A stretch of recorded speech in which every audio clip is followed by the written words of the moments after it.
प्रथमतः महात्मा गौतम बुद्ध, शिवाजी महाराज, जिजाऊ, महात्मा फुले, शाहू महाराज, डॉक्टर बाबासाहेब आंबेडकर, अण्णाभाऊ साठे या महामानवांना विनम्र अभिवादन करतो।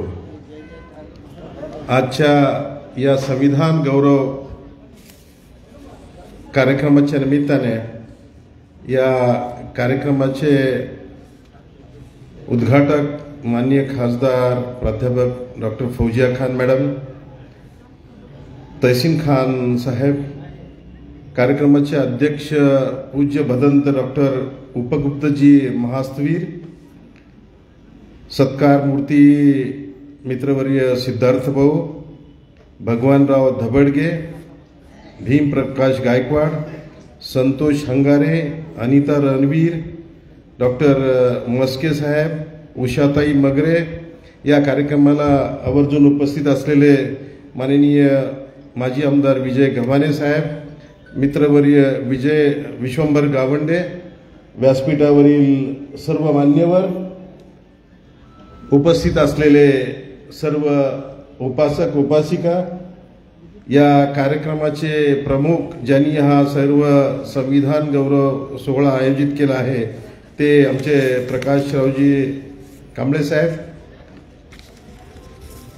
आज हा संविधान गौरव दिन आपण मागच्या 20 वर्षापासून आयोजन करीत आहात आणि संविधानाच्या प्रती आपली श्रद्धा, आपल्या सर्व अभिव्यक्ती आणि समाजाच्या प्रती असणारा आदर हा दाखवत आहात आणि डॉक्टर बाबासाहेब आंबेडकरांनी उभ्या केलेल्या या सर्व मानवजातीला समता, स्वातंत्र्य, बंधुत्व या विचारधारेवर आणण्यासाठी आपण प्रयत्न करत आहात, हे अतिशय स्तुत्य अशी बाब आहे। मला अतिशय आनंद वाटतो की आता डॉक्टर फौजिया खान मॅडम महोदयांनी अतिशय अभ्यासपूर्ण असं व्याख्यान तुम्हाला मला दिलं। अतिशय मंत्रमुग्ध झालो मी की एक लोकप्रतिनिधी संविधान आणि संविधानाची व्याख्या एवढ्या साध्या आणि सोप्या भाषेमध्ये तुम्हाला आम्हाला समजावून सांगतायत, ही खूप अभिमानाची गोष्ट वाटली। आजपर्यंत मॅडमना मी वेगवेगळ्या कार्यक्रमाच्या निमित्तानं ऐकण्याचा योग आला होता, परंतु आज त्यांनी जी कॉन्स्टिट्यूशन, आपला देश, जाती, धर्म, पंथ, पोटजाती, स्त्री पुरुष भेद, प्रांत, वेगवेगळ्या चाली रीती, रूढी, परंपरा आणि नको नको असलेल्या अशा कितीतरी अगणित अशा सगळ्या गोष्टींचा त्यांनी तुम्हाला एक उहापोह करून दिला आणि त्याच्यावर हजारो वर्षापासून आलेल्या चालत आलेल्या रूढी परंपरा आणि त्याच्यातलं माणसांचं जगणं सोडून, म्हणजे दुःखाची अशी बाब होते की हजारो वर्षापूर्वीचा जर इतिहास पाहिला तर त्याच्यात माणसांचं जगणं सोडून जे विपर्यास्त काल्पनिक गोष्टींवर माणसांची जी हेळसांड होत होती, ती हेळसांड नक्की 20व्या शतकात डॉक्टर बाबासाहेब आंबेडकरांनी एखाद्या सूर्याचा प्रकाश जसा यावा आणि हे प्रकाशमय व्हावा अशा प्रकारचा हा देश प्रकाशमय झाला आणि आपण अनंत वेगवेगळ्या गोष्टींमध्ये जे विभागले गेलो होतो, खऱ्या अर्थाने जाती व्यवस्था आणि असमानता आणि अतिशय घातक अशा रूढी परंपरा या सगळ्यांचा प्रचंड अभ्यास करून आपल्याला आपण स्वातंत्र्यानंतरचं संविधान याचाच विचार करतो आपण, परंतु स्वातंत्र्यापूर्वीची जी देशातली अवस्था आहे आणि त्याचा जो सामाजिक अभ्यास आहे हा या विचारवंतांनी केला। परंतु मला नेहमी एक असं मनामध्ये वाटतं, आपण थकलेला आहात, बराच वेळ कार्यक्रम झालेला आहात, मी आपला खूप वेळ घेणार नाही, आपण निश्चितपणे दर्दीला आहात, विचारू आहात आणि खऱ्या अर्थाने बाबासाहेबांचे अनुयायी आहात। मी वयाच्या 18 वर्षापासून या चळवळीमधला आहे, फुले शाहू आंबेडकरी चळवळीमधला आहे। माझे गुरु कॉम्रेड विठ्ठल मोरे ते आज हयात नाहीत, मागच्या 1 वर्षापूर्वीच ते गेले, ते गुरु, आणि महाविद्यालयीन जीवनापासून फुले शाहू आंबेडकर आणि संविधान, माणसांचं जगणं, 125 कोटींचा देश, विविध यातना, या सगळ्यांवर आयुष्यात अगोदर अभ्यास करून नंतर प्राध्यापक झालो आणि नंतर अधिकारी झालेलो आहे. भारत माझा देश आहे, सारे माझे भारतीय बांधव आहेत आणि या सगळ्यावर माझे प्रेम आहे, हे प्रतिज्ञा फक्त शाळेमध्ये म्हणण्यासाठीच माझ्यासाठी नव्हती, तर खऱ्या अर्थाने त्या बांधवांची, त्या भगिन्यांची बागडण्याची आणि माझ्या देशातल्या जे कुणी आहे त्या सगळ्यांचं मला अभिमान, प्रेम, आस्था, जगणं, वागणं, वाणी, बोली आणि वास्तव या सगळ्यांची खऱ्या अर्थानं नातं असल्यामुळं मी या व्यासपीठावर येऊन किंवा फुले शाहू आंबेडकरी विचारधारेच्या व्यासपीठावर येऊन अतिशय निधड्या छातीनं बोलतो आणि लोकांना सांगतो की खऱ्या अर्थानं बुद्धिवादी व्हा, बुद्धिवंत व्हा, डॉक्टर बाबासाहेब आंबेडकरांचे अनुयायी याच्यासाठी व्हा की मी बुद्ध आहे म्हणून नाही, माझे वाडवडील याच्यात होते म्हणून नाही, तर डॉक्टर बाबासाहेब आंबेडकर या 125 कोटी 135 कोटी लोकांना जोडणारा 20व्या शतकातला एकच असा सोनेरी धागा आहे की जो हजारो वर्षापासून चालत आलेल्या असंख्य बाबीला सोडून तुम्हाला आम्हाला मानव म्हणून जगण्यासाठीची शिकवण देणार आहे. हे डॉक्टर बाबासाहेब आंबेडकरांचे विचार आहे आणि त्या विचाराची अनुयायी व्हा. कारण डॉक्टर बाबासाहेब आंबेडकर हा 20व्या शतकातला असा विचार आहे, असं तत्वज्ञान आहे की जे तत्वज्ञान जगाने स्वीकारलंय. जगातल्या इतर देशातले लोक बाबासाहेबांबद्दल इतके प्रचंड आदरपूर्वक जीवन जगतात, आदराने वागतात. लोक सांगतात की या देशातला, या जगातला जर सगळ्यात टॉप स्कॉलर कोण असेल तर डॉक्टर बाबासाहेब आंबेडकर आहेत. म्हणजे कल्पना करा, आम्ही डॉक्टर लावतो, आम्ही PhD होतो, MCom, MPhil, आम्ही डिग्र्या शिकलो, सगळं शिकलो, त्याच्याही पेक्षा एवढ्या सगळ्या मानवांना मानवीय पद्धतीनं जगण्यासाठी नेमकं कशा प्रकारचं तत्वज्ञान आहे, त्या तत्वज्ञानाची सांगड म्हणजे हे संविधान आहे. आणि हे संविधान फक्त तुम्हाला आम्हाला बोलण्यासाठी, व्यासपीठावर सांगण्यासाठी किंवा संविधानाची प्रत तुम्हाला आम्हाला देण्याचं इतकंच नसलं पाहिजे, तर ते संविधान आम्ही अभ्यासलं पाहिजे आणि अभ्यासून अंगीकारलं पाहिजे.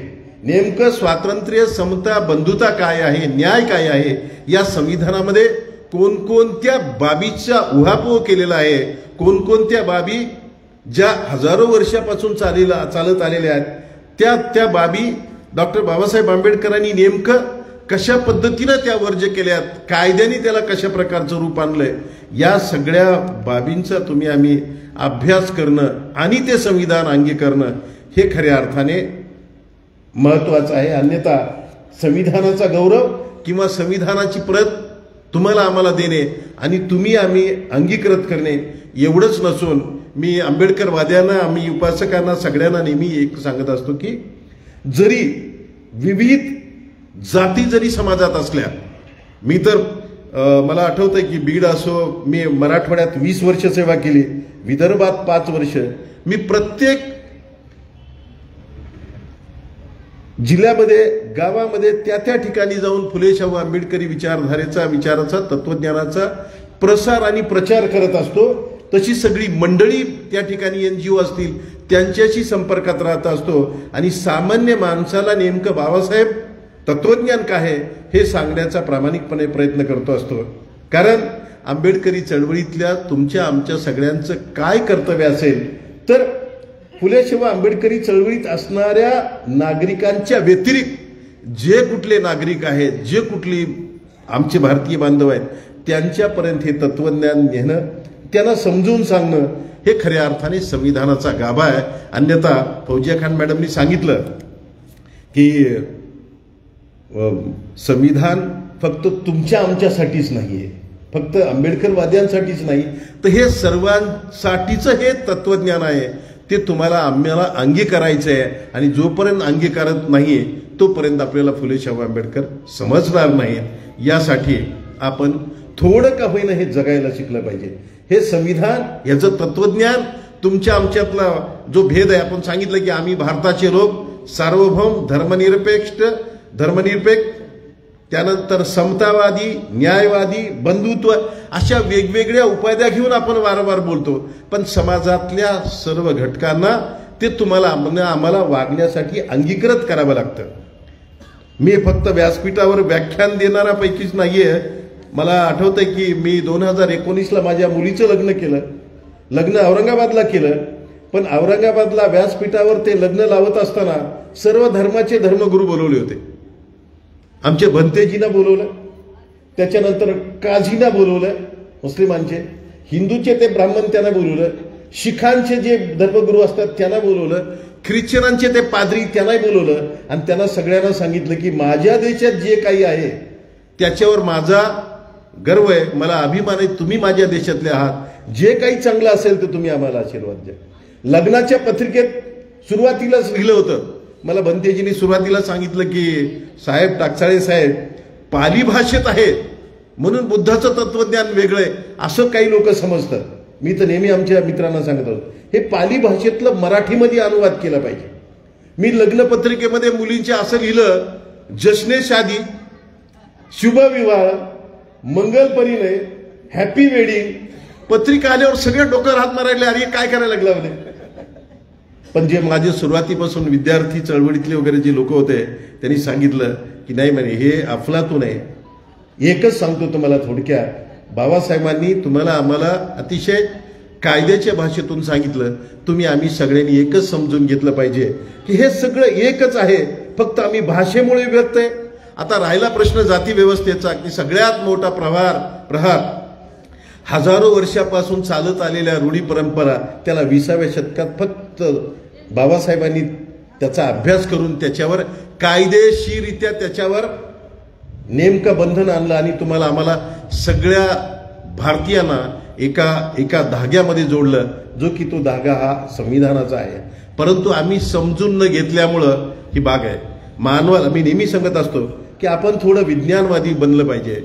मानवाच्या 100 किलो 70-80 किलो वजनातला सगळ्यात मोठा जर गाभा महत्वाचा कुठला असेल तर तो गाभा आहे कोणता, एक 1200 ग्रॅमचा मेंदूचा गोळा. तो मेंदूचा गोळा तुम्ही धम्मवंदना सुरू केली की काही लोकांना वाटतं की हे वेगळं काहीतरी आहे. मस्जिदमध्ये जर नमाज पडायला लागले तर मला वाटतं वेगळं काही आहे. मी मंदिरमध्ये गेलो तर तिथं पूजा केली असेल. आमचा हा 1200 ग्रॅमचा जो गोळा आहे हा मात्र वेगवेगळ्या दिशेने फिरत असतो. आणि नेमकं बाबासाहेबांसारखा बुद्धिवंत माणूस आहे, बुद्धिमंत महामानव आहे, त्यांनी एकच केलं, या सगळ्यांचा अभ्यास केला आणि त्यांना सांगितलं की तुम्ही सगळे एक आहात, तुम्ही खऱ्या अर्थाने सगळे एक आहात. आणि संविधानाच्या माध्यमाने तुम्हाला आम्हाला सांगितलं की जाती धर्म पंथ हे सगळं जरी असलं तरी कॉन्स्टिट्युशनली तुम्हाला मी एकत्र मानतो आणि तुम्ही हे एकत्र या. या पद्धतीची ही शिकवण कॉन्स्टिट्यूशनची आहे, या संविधानाची आहे. फक्त एक आहे की याच्यातलं तुमचं आमचं वागणं हे महत्वाचं आहे. तुम्ही आम्ही किती या 1200 ग्रॅमच्या गोळ्याला तुम्ही आम्ही किती कशा पद्धतीनं आम्ही हे करतो हे महत्वाचं आहे. मला वाटतं गडबड असेल तर, कारण खूप वेळ झालेला आहे, तुम्ही बराच वेळ झालं ऐकत आहात. मला पण या ठिकाणी जास्त माझी पण बोलायची इच्छा नव्हती, कारण मॅडमनी अतिशय खूप सुंदर सांगितलंय. मी बाबासाहेबांचा अनुयायी वयाच्या 17-18 वर्षापासून यासाठी आहे की बाबासाहेब ग्रंथप्रेमी होते. बाबासाहेब असे होते, आम्ही राहायला घरं बांधतो पण बाबासाहेब पुस्तकांसाठी घरं बांधणारे होते. आणि बाबासाहेब हे एक तत्वज्ञान 20व्या शतकात सुरू झालेलं तत्वज्ञान, हे सूर्य चंद्र पृथ्वी हे असेपर्यंत ही फिलॉसॉफी तेवढ्या प्रकाशमय होऊन जाणार. कारण उशीर ह्याच्यासाठी लागतोय की ती तत्वज्ञानाची सांगड आम्ही ते तत्वज्ञान अभ्यासत नाही आणि अभ्यासून इतर जे आमचे जे अनुयायी आहेत ते बाबासाहेबांच्या विचाराचे होत नाही, तोपर्यंत आम्ही तिथपर्यंत जायचंय हीच या ठिकाणी आपल्या सर्वांना प्रतिज्ञा करतो. आपण अभ्यासावं, संविधान अभ्यासावं आणि नेमकं या उद्देशिकेमध्ये ज्या सगळ्या गोष्टी सांगितल्यात त्या कोणत्या अर्थाने सांगितल्यात याचा तुम्ही सगळ्यांनी आम्ही अभ्यास करावा.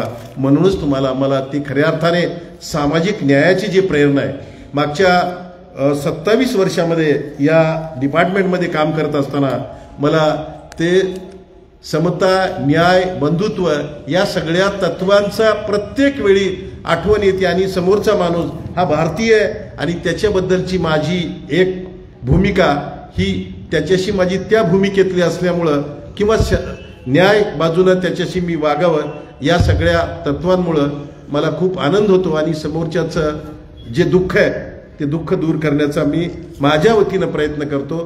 ते संविधानातल्याच त्या मूळ तत्वावर अंगीकृत असतं. मला वाटतं या ठिकाणी आपल्या सर्वांना अनंत शुभेच्छा देतो. हे संविधान, संविधानाचा जागर, हा गौरव, थँक्यू, हा संविधानाचा जागर प्रचारित केला पाहिजे, लोकांना समजून सांगितलं पाहिजे. हे तत्वज्ञान मोजक्या लोकांसाठी नाही. तर मी तर खेड्यातला आहे, ते माझं खेड्यातलं गाव, ते गावाच्या भोवतातली तो बौद्धवाडा, तो मातंगवाडा, ते कैकड गल्ली, ते वडर गल्ली, ते घिसडी, ते सगळे भटके, कधी कधी वैद गावात आलेले, कधी कधी घिसडी गावात आलेले, त्या सगळ्यांना बघितलेलं, त्यांची सगळी हालापेष्टा बघितलेल्या, त्याच्याहून असं वाटतं की नाही रे, पारध्यांमध्ये, मी मराठवाड्यात पारधी संघटन सुद्धा करतोय, पारध्यांना एकत्र आणतोय. पारध्यांना कोणी शिवारात बी येत नाही, कोणी गावात बी येऊ देत नाही. कधी कधी तर आम्ही बाबासाहेबांच्या जयंतीनिमित्त त्यांची प्रतिमा त्यांना लोकांना उद्देशिका दिली, परंतु त्यांचं अज्ञान एवढ्या टोकाचं होतं की हे बुद्धाचा माणूस आहे ना, आम्हाला बुद्धाचा फोटो नको. त्या माणसांची दिवस दिवस झगडलो आणि त्यांना ज्यावेळेस हे आंबेडकरी तत्वज्ञान समजावून सांगितलं की बाबांनो, आज तुम्ही जे जगताय, तुम्ही जे वागताय, अन्यथा तुम्हाला आताही वारंवार पोलीस स्टेशनला हजेरी द्यायला जावं लागलं असतं. तुमच्या अनंत यातना होत्या. तुमच्या मुली, तुमचं जे आज जे सुखाने नांगत आहात, त्या सगळ्यांचा विचारांचा महामेरू मुकुटमणी हा डॉक्टर बाबासाहेब आंबेडकर यांचा विचार आहे. त्यांना अंगीकारा, तरच तुमचं आमचं कल्याण आहे. अन्यथा आयुष्यभर अशाच कुठल्या ना कुठल्या जोखडामध्ये आपण जीवन जगत राहिलं असतात. त्या जोखडातून काढण्याचं खरं काम डॉक्टर बाबासाहेब आंबेडकरांनी केलंय. स्वातंत्र्याच्या पूर्वी त्यांनी इथल्या सगळ्या परिस्थितीचा अभ्यास केला. इव्हन इथल्या सामाजिक, आर्थिक, राजकीय परिस्थितीच नव्हे तर जगातल्या सर्व व्यवस्थेचा अभ्यास करून तुम्हाला आम्हाला जे कॉन्स्टिट्यूशन दिलंय त्या कॉन्स्टिट्यूशनचा अभ्यास करून तुम्हाला आम्हाला त्या लोकांपर्यंत जावं लागेल ज्याला 18 पगड जाती म्हणतात, तिथपर्यंत जावं लागेल. राहिला प्रश्न जाती व्यवस्थेचा, जाती व्यवस्थेमध्ये सुद्धा लोक आज असे करायला लागलेत की पोटातच मुलीचे गर्भ पाडतायत की मुलीच नको म्हणतायत.